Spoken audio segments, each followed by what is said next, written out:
Our study this morning is in the 7th chapter of the book of Isaiah, Isaiah chapter 7, verse 18.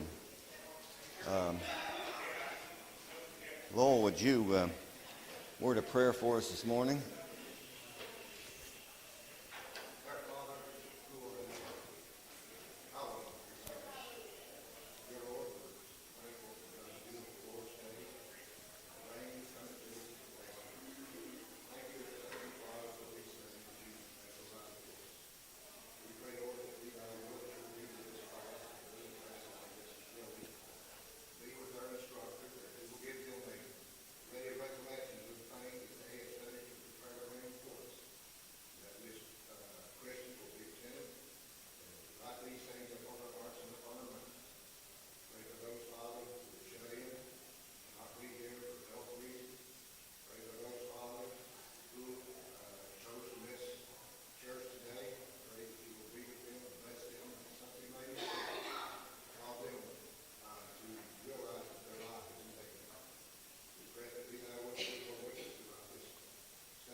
As we study the book of Isaiah, it would seem to me that Isaiah led a pretty frustrating life.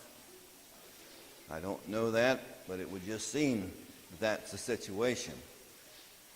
There's probably not much that offends a speaker or a preacher or a teacher as much as they're preaching to an audience and nobody's listening.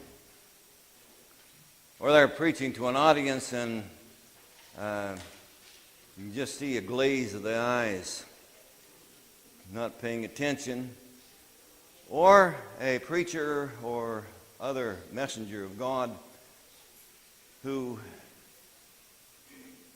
pours his or her heart out in terms of lessons and messages, and people just in mass reject what they have to say. And that seemed to be the case with Isaiah. Last Sunday we talked about he met with the king in the Fuller's Field there in Jerusalem. And among other things, the king Ahaz, king of Judah, king of the southern tribes, Ahaz was a bad character, and he wasn't interested in Isaiah's message. And God even said to this rotten Isaiah, or this rotten Ahaz, I'll give you a sign. I'll give you a sign that it's really me that's communicating here. Ahaz wasn't interested in any sign. He wasn't interested in God. He wasn't interested in any message from God. And God, through Isaiah, said, well, I'm going to give you a sign. And what was that monumental sign that he was given? It was the virgin that would bring forth the Messiah. You see, very important. The centerpiece of, is the pivotal point of history. It was just the very essence of the Christian system. When God became man. Now, the heroes of our day are men, right? The ones that save and rescue, and they're men, whether they're sports figures or whether they're military people, they're men. But in this case, it was God becoming man through the person of Jesus Christ. Now, isn't that unique? Well, so then, as we look at the 17th and 18th verses of chapter 7, and into the 8th chapter, there was going to be another sign, a different sign, a contemporary sign delivered. Now, obviously, this sign of the Virgin bringing forth the Christ was going to be centuries down history's timeline. But let's see what Isaiah tells the folks in verse 17 of chapter 7. The Lord shall bring upon thee and upon thy people and upon thy father's house days that have not come from the day that Ephraim departed from Judah. When Israel split into the southern and northern kingdoms, that was just a horrible event in the history of the Israel nation. But he says here that something's going to happen that's even worse than that. From the day that Ephraim departed from Judah, even the king of Assyria. These Assyrians were just terrible people, and they're going to have some interference with a lot of interference with the life of the people of Judah, and of course they're going to have great destruction, or bring great destruction on northern Israel. It was going to be catastrophic because northern Israel was going to be carried away into oblivion, carried away into never to return, not even a remnant of them to return. And it shall come to pass in verse 18, in that day that the Lord shall hiss or whistle. Probably some translations other than King James we'll use a different word there. But the Lord shall hiss for the fly, whistle for the fly, signal for the fly, and that is in the uttermost part of the rivers of Egypt, and for the bee that is in the land of Assyria. Now, I don't know that this continent has ever had a plague of flies. Has anyone ever read of any, or a plague of killer bees, or a plague of any?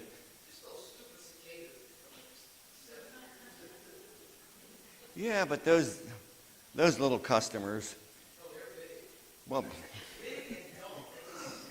yeah, we had some last year. Right? Huh?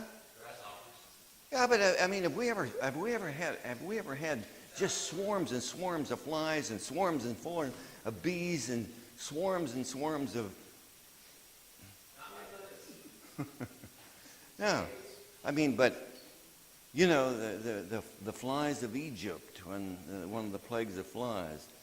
I don't know if in that era, in that time, there must have been a lot of that kind of stuff, but. He's not talking about literal flies and bees, because he had first mentioned about the king of Assyria. These Assyrian military people are going to come in like swarms of flies and bees. Now, first they're going to carry away Damascus, which was not of Israel. And they're going to carry away northern Israel. But they're also going to destroy the tribe of Judah, except for Jerusalem. God is going to preserve Jerusalem. And it's going to, here's a description of the destruction. And by the way, you recall from our previous discussions that it was in 722 BC that northern Israel was carried away, and it was around 700 BC when Sennacherib, the king of Assyria, surrounded Jerusalem, had 185,000 soldiers out there ready to take the city of Jerusalem. And what happened? You well remember that. 185,000. What happened to them? Killed them in one night. Sennacherib packed up and went home. Or maybe he'd already gone home by that time, you see. So Jerusalem was purged, or Jerusalem was saved, only to be destroyed later on by what country? Well, Babylon. Babylon, you see. So I mean, it was they were really in a world of hurt. And here's how bad it would. And they shall come and shall rest all of them in the desolate valleys and in the holes of the rocks. Here these military people would be coming in, and upon all the thorns and all the bushes. In that same day shall the Lord shave with a razor that is hired, namely by them beyond the river, by the king of Assyria, the head and the hair of the feet. And it shall be also consumed in the beard. Now, that's quite a description. Shaved with a razor. And that razor is going to be the hired king. Who's God going to hire? King of Assyria. To shave the land with a razor. Now that's pretty descriptive, isn't it? Now as you come in this morning in the nice gentle rainfall, getting your clothes all wet, and some of people grousing about it, and some being very thankful for the rain. Vegetation all around, trees, and just a lovely, if you pay attention to it, just a lovely situation, right? Trees and the grass and the flowers and all that. I'm sorry. Are you saying that there's some people that they're talking about, the bees and the flowers? Military people. Oh, you're saying they're military people? Yeah, in other words, there's going to be destruction of the land by this foreign nation, and these military people are going to be coming in like swarms of bees and like flies. I had that same question because I just from my own knowledge, I don't know how to make connections like that. I just see way more well learned. That's a metaphor. Why? How would I know that? By being here this morning. Okay? That's a good thing. Yeah. The Bible is, particularly in the prophets, are full of metaphors, right? Jesus is always using metaphors, using some physical example to get people's minds wrapped around a spiritual concept. So was the milk and the fruits a metaphor too? Well, we'll come to that. Okay, that'll be good. We're going to have God's going to shave this area, and what will be there in place of this vegetation and the vineyards and the crops and so forth. Briars and thorns. Just complete destruction.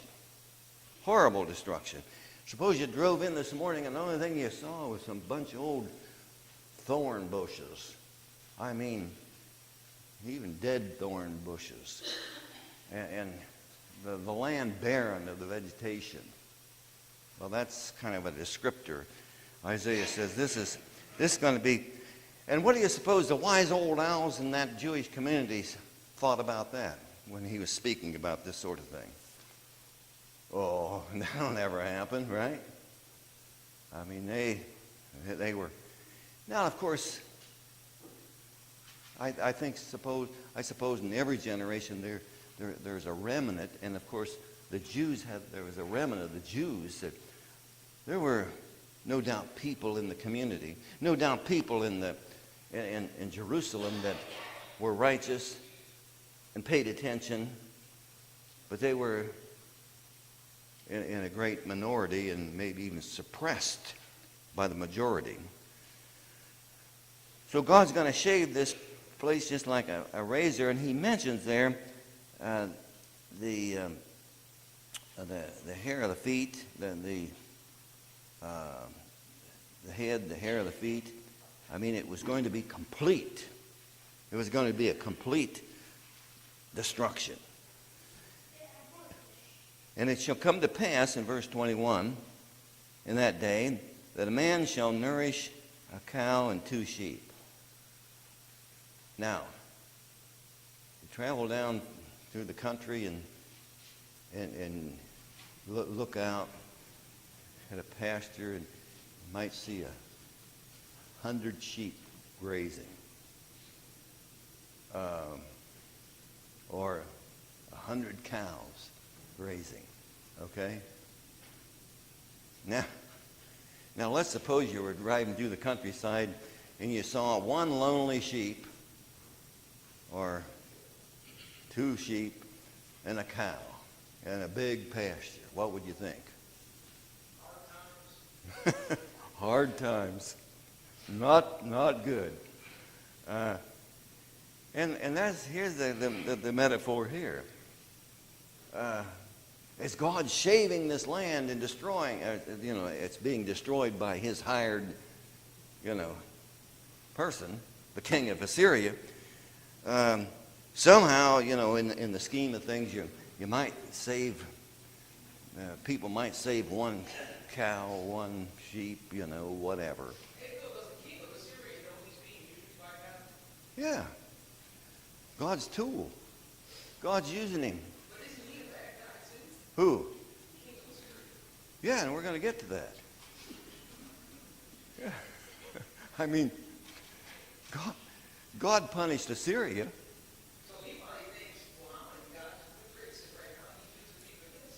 Well, we don't know whether he had any knowledge of that. He might have had. But then the Assyrians were so mean and contemptible that God then got,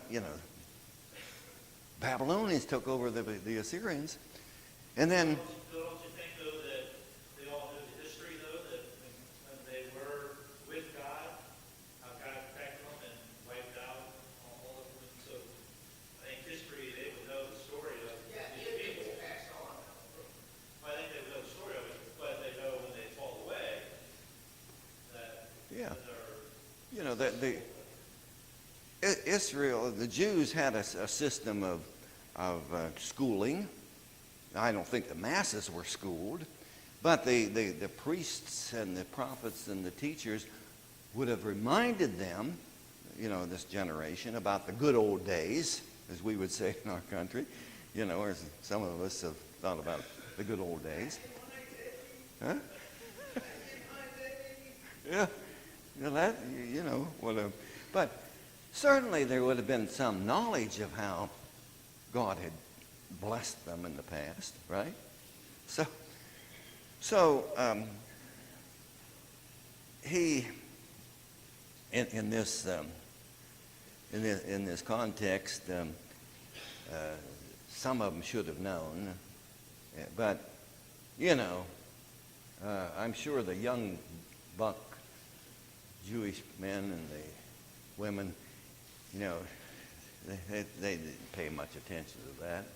Just like people today don't pay much attention to somebody gets talking about the old days. Maybe you know nothing, and so they get older in their sorrow. Yeah. So anyway, and it shall come to pass in that day that a man shall nourish a young cow and 2 sheep, not a pasture full of them, just hidden. They might have had them under a rock cleft or something. And it shall come to pass for the abundance of milk. Now there it kind of throws us here for an abundance of milk. Well, there couldn't have been an abundance of milk, from just a couple of animals. But about all they'd have to eat here, the meaning here is, for they shall give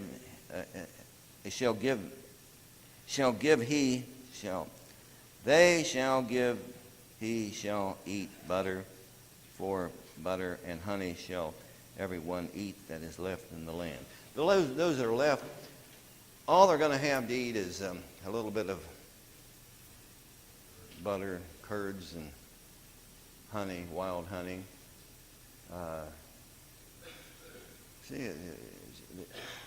Just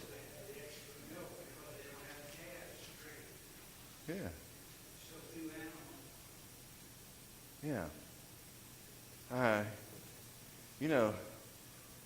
If you just have one cow, that's not going to reproduce. Right? So, this is just a description of how bad this system was going to be. And it shall come to pass in that day that every place shall be where there were 1,000 vines at 1,000 silverlings, it shall even be for briars and thorns. Now, it shall come to pass that where there were thousands of vines, grape harbors and so on, worth thousands of silverlings, or pieces of silver. It was kind of a standard value system, economic value system, silver. It shall be even briars. So briars and thorns going to take over the fields where there was production, the good times, bad times. With arrows and with bows shall men come thither. You see, these bees, they're going to be as numerous as flies and bees. They're going to come thither with arrows and bows, because all the land shall become briars and thorns, and that's the destruction, military destruction. And on the hills that shall be digged with the mattock, there shall not come thither the fear of briars and thorns, but it shall be for the sending forth of oxen and for the treading of lesser cattle. Now, I'm not sure what all that entails,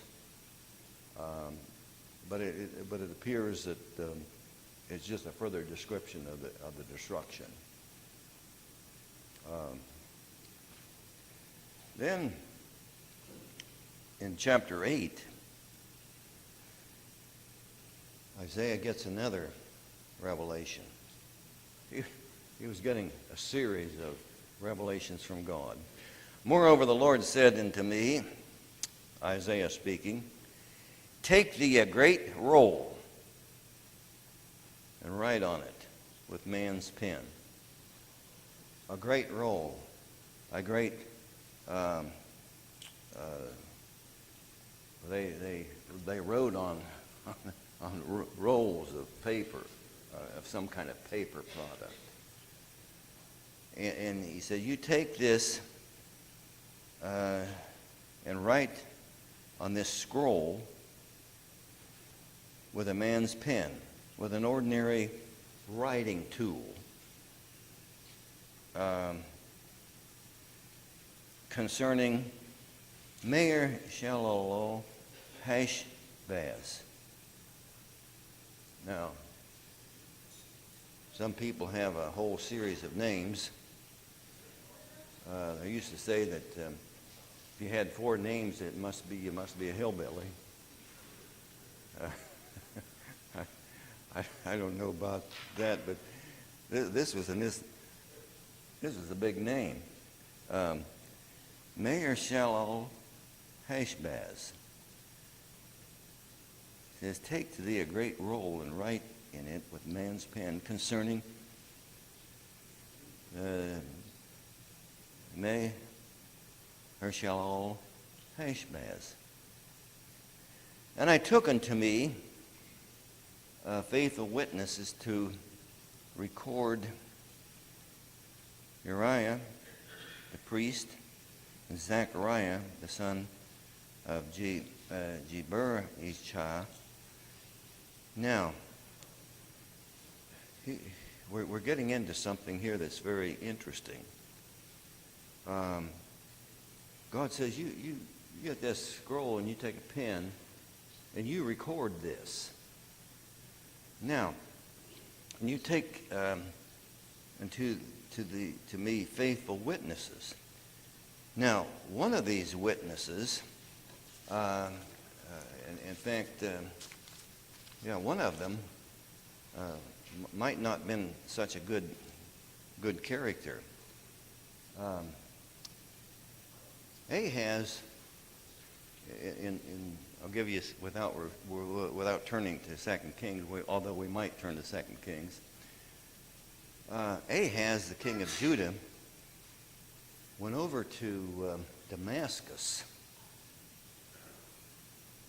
and he saw an altar there, a heathen altar that he liked. Okay? And so what did he do? You remember in your history, remembering your study of Kings. He sent back a pattern, and Herschel, what happened?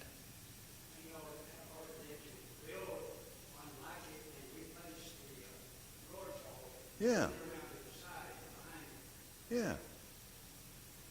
And this character here, it was going to be a witness to what Isaiah, this Uriah, he was going to be a witness to the writing here, to the events. Now, why would you have a hostile witness? An enemy, a guy that was participated with Ahaz in doing this dastardly thing of making a heathen altar and replacing the Lord's altar with that. Why would you have a hostile witness? Huh? Yeah. I mean, sometimes that's the best witness, I mean, if your friends are your witnesses, then they might not be believable. But here's the enemy witness. You see, so God says through Isaiah here, you take these witnesses, Uriah the priest, and that's the one that made fashioned the heathen altar, and Zechariah the son of Jeberishah, and I went into the prophetess. Now, here's some explicit information. I went into the prophetess, and she conceived and bare a son. Then said the Lord to me, call his name Maher-Shalal Hashbaz. Quite a name for a kid. Now, let's think about this in the context of previously he had announced this child was going to be born of the virgin, right? And that was a sign, that was a signal, that was a sign that wasn't going to happen for centuries. Okay? Now, God puts forward a kind of an object lesson here. And he has this child born of natural, in a natural way, not of a virgin, but in a natural way. Isaiah's wife, the prophetess. And so this is an immediate sign. Something is going to immediately happen. He records all this, and then when it comes to pass, even the hostile witnesses who are going to agree, yeah, this is, this thing was predicted. And what's being predicted here? Well, for before the child shall have knowledge to cry, my father and my mother, before the kid is able to talk, right? What's going to happen in Damascus?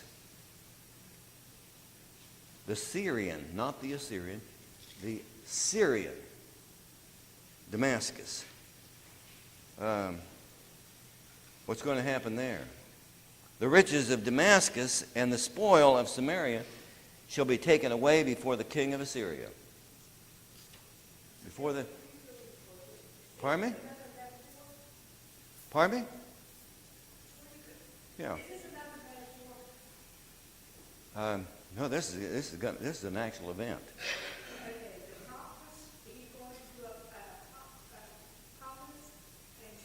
Well, the prophetess is his wife, Isaiah's wife.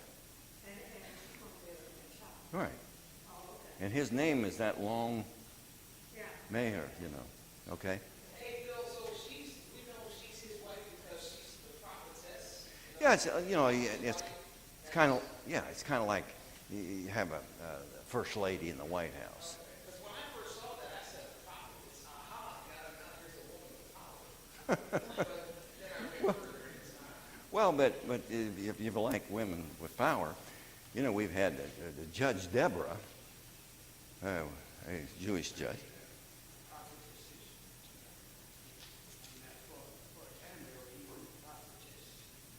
In the New Testament. Yeah. So the women have it all.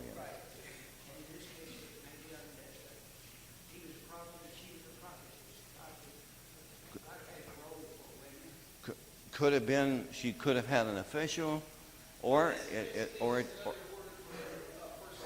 it could have been that she was a prophetess by virtue of being married to the prophet. But either way, Well, because when he went in there and they had babies, I had to put all this in my mind. yeah. Maybe he's doing something wrong. No. That's his wife. I said, oh, okay. Yeah. But I just don't know how to put all this together. That's why you're here. Thank you. Okay, so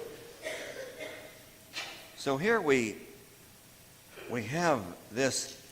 By the way, in among the other prophets, was there some prophet? Do you recall some prophet that had children that had specific names that related to events that were going to take place?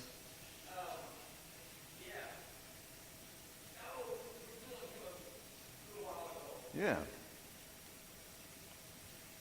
Who was it? Who's that? Yeah.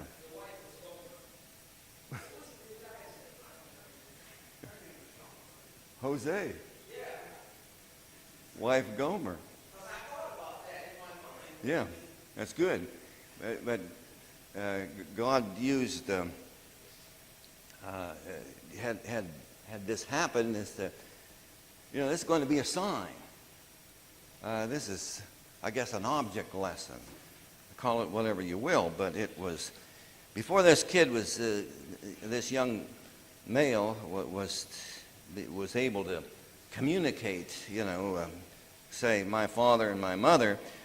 Damascus would be destroyed, and the spoil of the Samaria shall be taken away before the king of Assyria. And so these events are going to happen pretty soon. And he's writing this down. There's a witness, even a hostile witness. The Lord also spake unto me, in verse 5, the Lord also spake unto me again, crying, forasmuch as this people refuseth the waters of Shiloah that go softly and rejoice in Rezin and Remaliah's son. Now therefore, behold, the Lord bringeth up upon them the waters of the river strong, and many, even the king of Assyria, in all his glory, and he shall come up over all the banks, and go over all the banks. Now,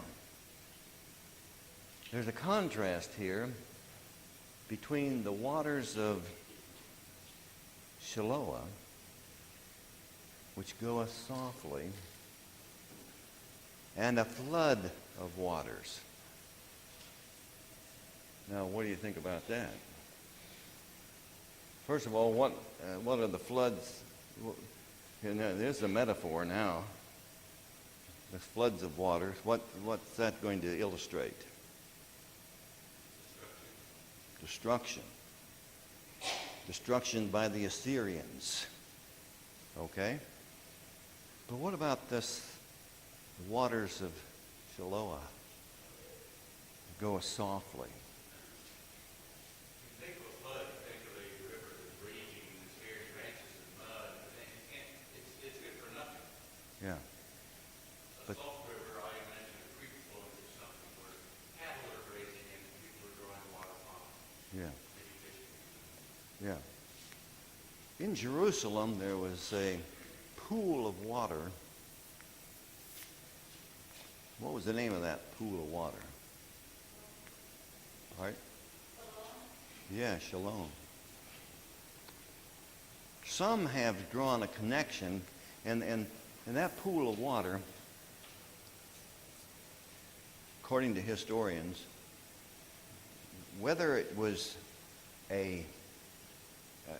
whether that pool was fed by a natural waterway or by a man-made waterway, that pool of water was it didn't have much of a ripple to it. Okay?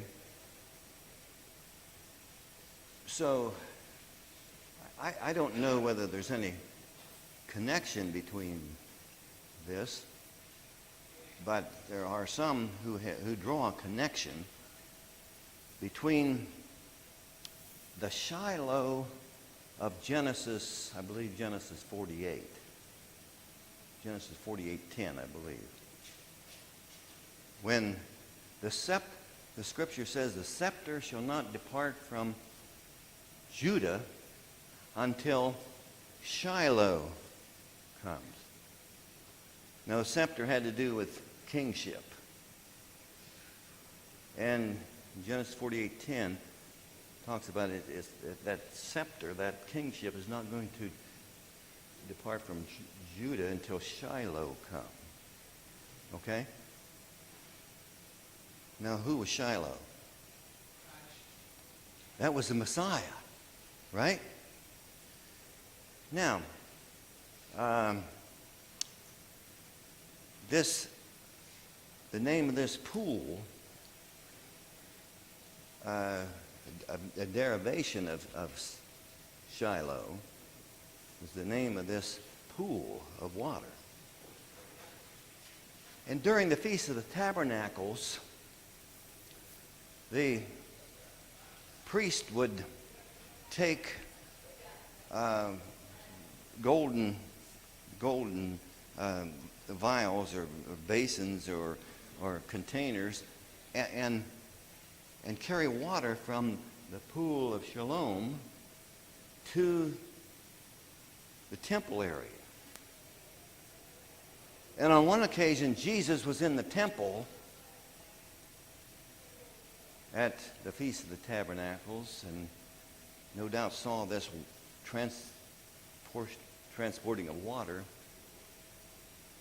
And he announced to the people that he was the water of life. Pardon me?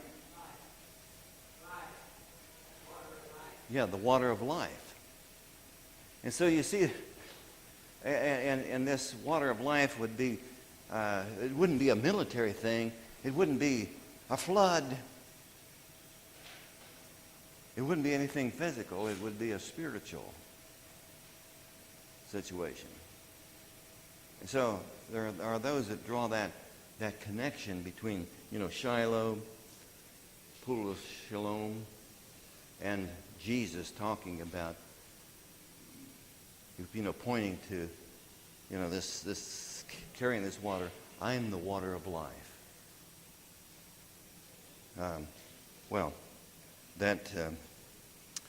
That's very, I think, is kind of a very interesting connection there.